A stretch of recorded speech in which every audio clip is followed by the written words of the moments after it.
എന്തു കഴിക്കണമെന്നറിയില്ല, എപ്പോഴാ കഴിക്കേണ്ടതെന്നറിയില്ല, കൂട്ടത്തിൽ എത്ര അളവ് എന്നതും അറിയില്ല.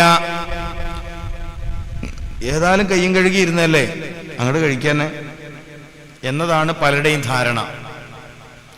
നിങ്ങൾ നിങ്ങളുടെ ജീവനെ ഇഷ്ടപ്പെടുന്നുവെങ്കിൽ, ആയുസ് ഉണ്ടാവണമെന്ന് ആഗ്രഹിക്കുന്നുവെങ്കിൽ, ഒരുപാട് കാലം ആരോഗ്യത്തോടെ ജീവിക്കണമെന്ന് ആഗ്രഹിക്കുന്നുവെങ്കിൽ അള്ളാഹുവിനോട് ഭക്ഷണം കുറച്ച് കഴിക്കാനുള്ള തൗഫീക്കിന് വേണ്ടി ഇത് വരക്കുക. അള്ളാഹു തൗഫീക്കട്ടെ. ഈ ഫാൻ ഇങ്ങോട്ട് മാറ്റിക്കോളൂ. ഈ ഫാന് വേണ്ട, ഈ ഫാന് ഇങ്ങ് ബാക്കിലൂടെ.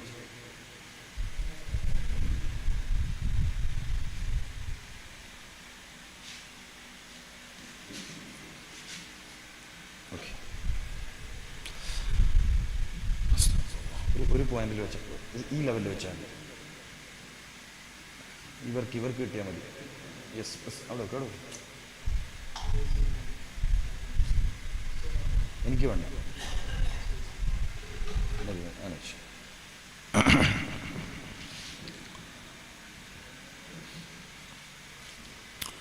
ചൂടിന് ചെറിയ ആശ്വാസമാണെങ്കിലും ശരീരത്തെ ക്ഷീണിപ്പിക്കുന്ന സാധനം ഈ ഫാൻ. മനസ്സിലായില്ലേ? സാരില്ല. പറഞ്ഞു വന്നെന്താണ്? വളരെ ഗൗരവമുള്ള കാര്യമാണ്. നിങ്ങൾ നിങ്ങളുടെ ജീവനെ സ്നേഹിക്കുന്നു, ഒരുപാട് കാലം ഇവിടെ ജീവിക്കണമെന്ന് ആഗ്രഹിക്കുന്നു, ഉള്ള കാലം ആരോഗ്യത്തോടെ ജീവിക്കണമെന്ന് ആഗ്രഹിക്കണമെങ്കിൽ നിങ്ങൾ ഏറ്റവും പ്രധാനമായി ചെയ്യേണ്ടത്, ഒരു നിലയിലും വയറ് നിറയെ ഞാൻ ഭക്ഷണം കഴിക്കില്ല എന്ന് തീരുമാനിക്കണം. അള്ളാഹു തൗഫീഖ് ചെയ്യട്ടെ. നമ്മുടെ സമൂഹത്തിൽ ഏറ്റവും വലിയ തെറ്റുധാരണ വന്നത് ഈ കാര്യത്തിലാണ്. ഭക്ഷണം കഴിക്കുക എന്ന് പറഞ്ഞാൽ വയറ് നിറയെ കഴിക്കുക. ഈ ഒരു മോശം ധാരണ എങ്ങനെ വന്നതെന്നറിയില്ല. മദീനയിൽ മുഹമ്മദുർ റസൂൽ സ്വല്ലല്ലാഹു അലൈഹി വസല്ലമ തങ്ങൾ, മുഖൈഖിസ് രാജാവിന്റെ വൈദ്യന്മാര് വന്നിട്ട്, കൊട്ടാര വൈദ്യന്മാർ മദീനയിൽ താമസിച്ചു. ചികിത്സ തേടിക്കൊണ്ടാരും രോഗികളാരും അവിടെ പോയില്ല. വലിയ ഡോക്ടർമാരുണ്ട് മദീനയിൽ, കാണിക്കാൻ പോവാന്ന് പറഞ്ഞ ആരും പോയില്ല. അപ്പൊ നമ്മളെ കണ്ണൂരിൽ നിന്നൊക്കെ മംഗലാപുരം പോവും, വലിയ ഡോക്ടർമാരുണ്ടെന്ന് പറഞ്ഞിട്ട്. മംഗലാപുരം എന്ന് കേട്ടാൽ അങ്ങനെ ഒരു ആശ്വാസമാണ്. രാവിലൊക്കെ പോണ ട്രെയിനിൽ മിക്കവാറും ആളുകൾ രോഗികളായിരിക്കും. കണ്ണൂരിൽ നിന്നൊക്കെ 7:30 പുറപ്പെടുന്ന ട്രെയിനുണ്ട്, മിക്കവാറും രോഗികളായിരിക്കും. വലിയ പാക്കറ്റൊക്കെ തൂക്കിയിട്ടാ പോണത്. എന്നിട്ടോ ഇറങ്ങിയ ഉടനെ രാവിലത്തെ നാസ്തയിക്കും 3 പൊറോട്ടയും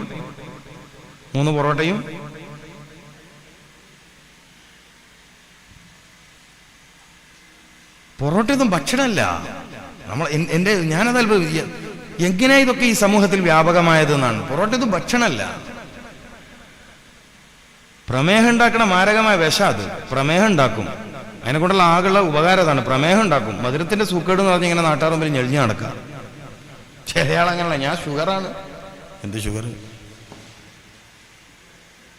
ചെറുപ്പക്കാർക്ക് മനസ്സിലാവുണ്ടോ?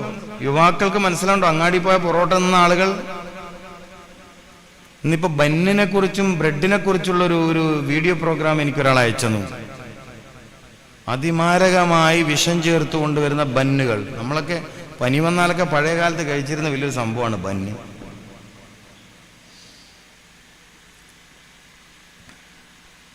അതുകൊട്ടെ, നമുക്ക് ആ വിഷയം പിന്നെ പറയാം. ഞാൻ പറഞ്ഞു വന്നത്, വയറ് നിറയരുത്. നബി സല്ലല്ലാഹു അലൈഹി വസല്ലമ തങ്ങളോട് ചോദിക്കുകയാണ്, അല്ലയോ റസൂലുള്ളാഹ്, എന്താണ് മദീനയിലെ രോഗികളില്ലാത്തത്?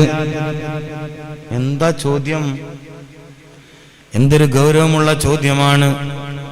റോം ചക്രവർത്തി പറഞ്ഞയച്ച 2 വൈദ്യന്മാര് ഒരുപാട് കാലം മദീനയിൽ താമസിച്ചു എന്നാണ് ചരിത്രം.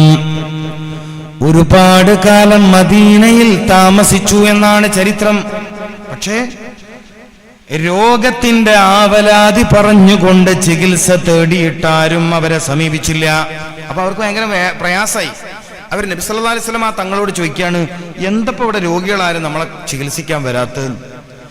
നബി സല്ലല്ലാഹു അലൈഹി വസല്ലം തങ്ങൾ പറഞ്ഞ മറുപടി എന്താ? നമ്മൾ പള്ളിയിൽ നിന്ന് മന്ത്രിച്ചു എന്നാ, നമ്മളെടുത്ത് മരുന്നുണ്ട് എന്നാ. എന്താ പറഞ്ഞ മറുപടി? എന്റെ മദീനയിൽ രോഗികളില്ല. എന്തേ രോഗികളില്ലാത്തത്? അതെന്താണ് രോഗികളില്ലാത്തത്? അടുത്ത ചോദ്യാണ്. ഞങ്ങൾ വിശന്നാൽ മാത്രം ഭക്ഷണം കഴിക്കുന്നവരും ഭക്ഷണം കഴിച്ചാൽ വയറ് നിറയാത്തവരുമാണ്. നമ്മളെ നാട്ടിലെങ്ങനെ പരിപാടി? എന്തൊക്കെ കാര്യങ്ങളാണ് രോഗങ്ങൾ വരാതിരിക്കാൻ സർക്കാരും സർക്കാർ ഏജൻസികളും ജനങ്ങളും സ്വീകരിക്കുന്നത്. ഒരു കുഞ്ഞ് ജനിക്കുന്നതിന് മുമ്പ് തന്നെ ഓനിക്ക് രോഗം വരാതിരിക്കാനുള്ള കുത്തിവെപ്പ് തുടങ്ങി. ഇവിടെ ഉണ്ടോയെന്നറിയില്ല, ഞങ്ങളെ കണ്ണൂരൊക്കെ അങ്ങനെയാണ്. ഒരു കുഞ്ഞ് ജനിച്ചിട്ടില്ല, അതിന് മുമ്പേ തുടങ്ങി കുത്തിവെപ്പ്. 8ാം ക്ലാസ്സിലും 9ാം ക്ലാസ്സിലും പഠിക്കണ പെൺകുട്ടിക്ക് കുത്തിവെപ്പാണ്. എപ്പോഴോ കല്യാണം കഴിച്ച് പ്രസവിക്കുന്ന സമയത്ത് കുഞ്ഞിനും ഓക്ക് സൂക്കേട് വരാതിരിക്കാൻ. എനിക്ക് മനസ്സിലാവാത്തത് 90 ദിവസമൊക്കെ കൂടുമ്പം പൂർണ്ണമായ മാറ്റങ്ങളൊക്കെ സംഭവിക്കുന്ന ഈ ശരീരത്തിൽ, ഒരുപാട് വ്യത്യാസങ്ങൾ വരാൻ സാധ്യതയുള്ള ശരീരത്തിൽ, കൊല്ലങ്ങൾ കഴിഞ്ഞിട്ട് വരാൻ സാധ്യത ഉണ്ട് ഇതൊക്കെ പറഞ്ഞ് സൂക്കേടിന് കുത്തിവെക്കണ നാടാ നമ്മുടെ നാട്. എന്നിട്ടും രോഗം. മദീനയിൽ എന്താ പറഞ്ഞത്?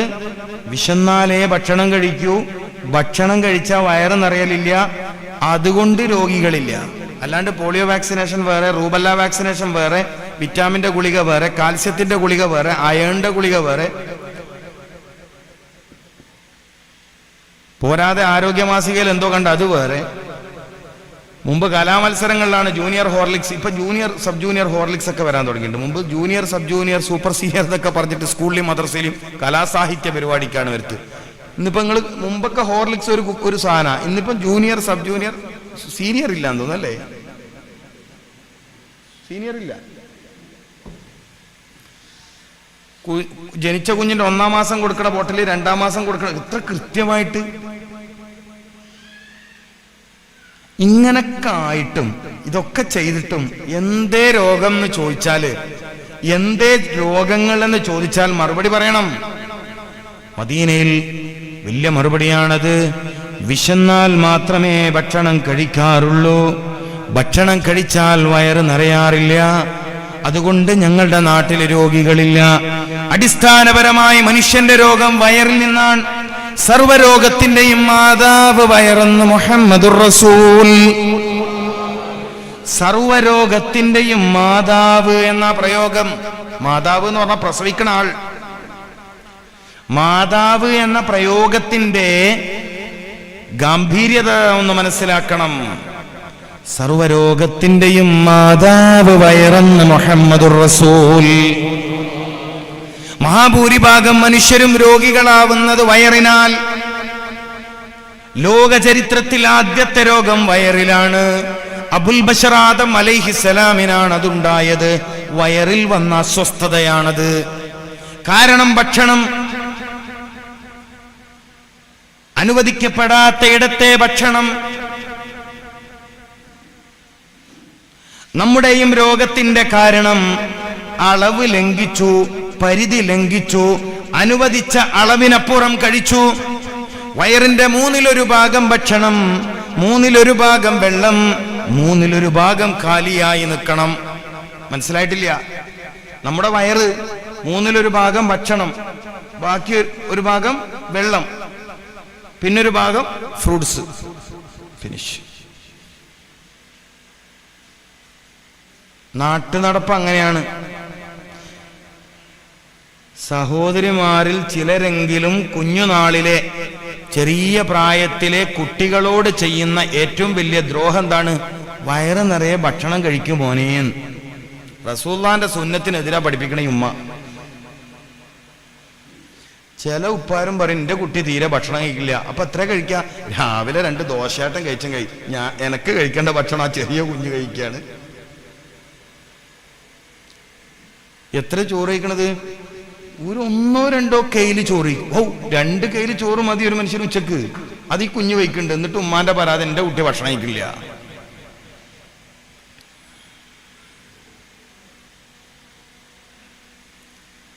ഭക്ഷണം കഴിക്കുമ്പോൾ വയറ് നിറയാറില്ല. നമുക്കിതിൽ ഒരു പാടെന്താണ്? ഒന്ന്, വിശന്നാലേ ഭക്ഷണം കഴിക്കാവൂ. ഇതൊരു വലിയ പാടാണ്. വിശപ്പില്ലാത്ത സമയത്ത് നിങ്ങൾ ആരും ഭക്ഷണം കഴിക്കരുത്. വിശന്നില്ലെങ്കിൽ ഭക്ഷണം വേണ്ടാന്ന് വെക്കണം. എന്തിനു വേണ്ടി?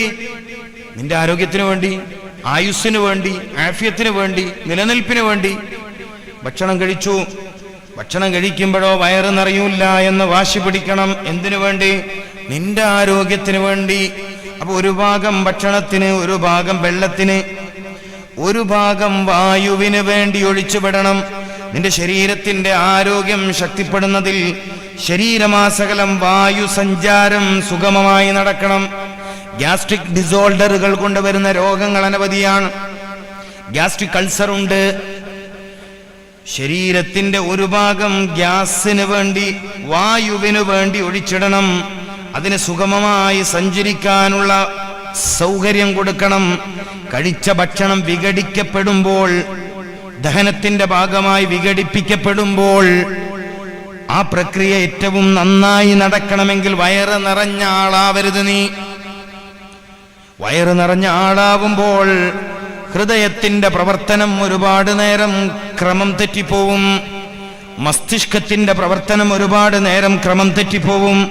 അപ്പൊ ഹൃദയത്തിന്റെ താളവും മസ്തിഷ്കത്തിന്റെ പ്രവർത്തനവും തെറ്റാൻ കാരണം എന്താണ്? നീ വയറ് നിറയെ ഭക്ഷണം കഴിച്ചു എന്നതാണ്. അവർ റസൂലുള്ളാഹി സ്വല്ലല്ലാഹു അലൈഹി വസല്ലമ തങ്ങൾ പഠിപ്പിച്ച അധ്യാപനം എന്താണ്? ഒരിക്കലും വയറ് നിറയാൻ പാടില്ല. പക്ഷെ അങ്ങനൊക്കെ കഴിക്കണമെങ്കിൽ ചില മെത്തേഡ്സ്, ഭക്ഷണം കഴിക്കുന്നതിൽ ചില ശൈലി നമ്മൾ സൂക്ഷിക്കണം. പറ്റുമെങ്കിൽ വുളു ഉള്ള സാഹചര്യത്തിൽ ഭക്ഷണം കഴിക്കണം. വുളു ഉള്ള അവസ്ഥയിൽ ഭക്ഷണം കഴിക്കണം. ഒരുപാട് ഗുണങ്ങളുണ്ടതിൽ. ശൈത്വാനിയത്തിന്റെ സ്വാധീനം ഭക്ഷണം കഴിക്കുന്നതിൽ വരില്ല. ഒരു മനുഷ്യനെ പിഴപ്പിക്കാൻ ശൈത്താനി ഏറ്റവും ഇഷ്ടമുള്ള വഴി ഭക്ഷണം കഴിക്കലാണ്. ഭക്ഷണം കഴിക്കണ നേരത്തെ ബിസ്മി ചൊല്ലാൻ പറഞ്ഞ എന്തിനാ? ബിസ്മി ചൊല്ലാതെ ഭക്ഷണം കഴിക്കുന്നവന്റെ കൂടെ പിശാച് കഴിക്കുമെന്ന് പറഞ്ഞെന്തിനാ? ബിസ്മി ചൊല്ലാതെ ഭക്ഷണം കഴിക്കുന്നവനോട് വായക്കകത്ത് വിരലിട്ട് ഛർദിക്കാൻ പറഞ്ഞ എന്തിനാ? ഒന്ന് ആലോചിക്കുങ്ങള്. വളരെ ഗൗരവമുള്ള കാര്യമാണ് മനുഷ്യന്റെ ജീവിതത്തിൽ ഭക്ഷണം, വസ്ത്രം, പാർപ്പിടം. ഒരു മനുഷ്യന്റെ ദുനിയാവിലെ അടിസ്ഥാനപരമായ ആവശ്യങ്ങൾ 3 ഒരു മനുഷ്യന്റെ ദുനിയാവിലെ ഏറ്റവും അടിസ്ഥാനപരമായ കാര്യങ്ങൾ 3 ഒന്ന് ഭക്ഷണമാണ്, മറ്റൊന്ന് വസ്ത്രമാണ്, മറ്റൊന്ന് പാർപ്പിടമാണ്. ഭക്ഷണത്തിലും വസ്ത്രത്തിലും പാർപ്പിടത്തിലും ഒരുപാട് കാര്യങ്ങൾ പഠിക്കാനുണ്ട്. അപ്പൊ ഭക്ഷണത്തെ കുറിച്ചാണ് സംസാരിക്കുന്നത്. ആരോഗ്യമുണ്ടാകുമെന്ന് തെറ്റിദ്ധരിച്ചാണ് നമ്മൾ ഒരുപാട് ഭക്ഷണം കഴിച്ചത്. മഹാഭൂരിഭാഗം ആളുകൾക്കും രോഗങ്ങൾ ഉണ്ടായത്, ശരീരത്തിന്റെ ശക്തി ക്ഷയിച്ചു പോയത്, ഹാർട്ടിന്റെ പവർ നശിച്ചു പോയത്, മസ്തിഷ്കത്തിന്റെ പ്രവർത്തന വേഗത പലപ്പോഴും ഇല്ലാണ്ടായി പോയത്, ബുദ്ധിക്ക് മരവിപ്പ് വന്നു പോയത്. എന്തേ കാര്യം? ഭക്ഷണം കണ്ടമാനം കഴിച്ചു, വയറ് നിറയെ തിന്നു എന്നുള്ളതാ. അപ്പൊ വുളു ചെയ്യാൻ പറ്റുമെങ്കിൽ നമ്മൾ ഭക്ഷണത്തിലേക്ക് പോകുമ്പോ പറ്റുന്നതും വുളു ഉള്ള അവസ്ഥയിൽ പോവുക.